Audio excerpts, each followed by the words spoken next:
For thousands of years, the scapegoat role has been one thing: to be blamed. For those of us who grew up in a scapegoat role, that means we have an idea that we're wrong and that we should be ashamed. This video is about understanding how that came about, what we need to do to change it, and ultimately to find those possibilities and potentials in life that we're all looking for. My name is Mark. This is The Emotional Alchemist. Whatever situation we grew up in, we were unable to rationalize our thoughts until about the age of 8. That means that any messages or dysfunctional behaviors that we learned up until the age of 8 was a reaction to what was going on around us. So for instance, if a 6-year-old, I drop my ball and it starts rolling into the road, I react to the ball rolling into the road, but I can't rationalize that there's a car coming. So I run into the road to get the ball. It's a hypothetical, but as an older kid, I would be able to rationalize that the ball is rolling, but there's a car also coming, and work out that now is not the time to step into the road. The problem, that's a really graphical description. But what about those things which aren't so easy? The emotional stuff, the reasons why I feel wrong or learn to take on shame that wasn't mine. By the time I was 8, I was already doing stuff kind of based on the emotions I felt, but I didn't understand why. So I would do it, and then I start understanding that, and rationalizing, I do this, I become invisible. Basically, for me, it was to be a scapegoat is to be a target, and therefore if I could make myself invisible, that would mean that I wouldn't be a target. So I look back and I had personality, but I was swallowing it a lot of the time. So I would work out that I would rationalize why it's good to be invisible, rationalize why I feel shame, rationalize why that's okay, and why I mute myself and change myself in order to find peace or love or whatever it is. And that, if that carries on throughout my life, then what happens is I find that it becomes too much to bear. 14 years ago, I spent 7 hours unconscious in hospital after a whole bunch of cocaine and alcohol. And I look back and I'm like, wow, I really hated myself.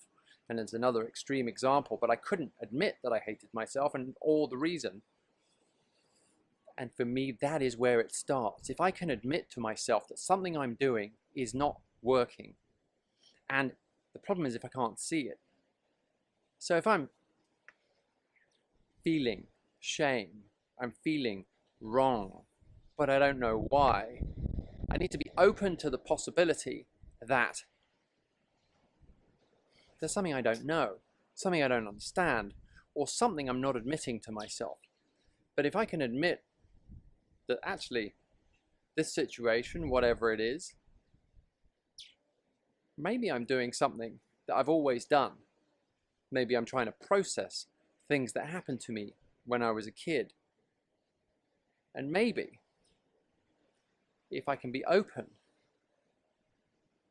to the scariest thing in the world, which is not understanding, I think that everything, not understanding, and combined with a fear of annihilation. If I can just become aware that that might be a possibility, may not be true, then I can work out what is actually going on with me. And I can make tiny little changes. Now, it starts off really painful because actually, in my experience, I understand, I can look back and I can go, oh, I did this because of this kind of, and I'm still terrified to take the action. That feels like a paralysis. And if I keep doing that, if the behavior is the same, even though I realize it, then that's insanity. And the biggest courage we're ever asked is to step into what we don't know, whatever that looks like. That's been my experience. It's not comfortable. And yet, as I look back, I spent all my life invisible. There's very little video of me on the internet prior to 18 months ago, I think. And somehow finding my voice has been in becoming visible and becoming a target. Interesting thing, I got my first dislike on a video the other day, and I was so happy. I've had like 11,000 views and only one dislike. I'm like, but in my mind, when I started making these videos, I thought, everybody, this is where it's going to be. Everybody's going to say they hate me. And it didn't happen. And 18 months later and 11,000 views, I get one dislike. I'm like, oh, it's possible. It's obvious back then that the thoughts I was thinking were not true. Finding freedom from the scapegoat role is in asking myself, what is it that I'm doing, not doing, that may be blocking me from being who I truly want to be, my character, my individual. As scapegoats, we're often weird ones, oddballs, the fun ones. And it's stepping into that. And I ask myself, what am I willing to lose in order to find what I really want, which is learning to love myself. I have one purpose in life: to awaken to my potential and help others do the same.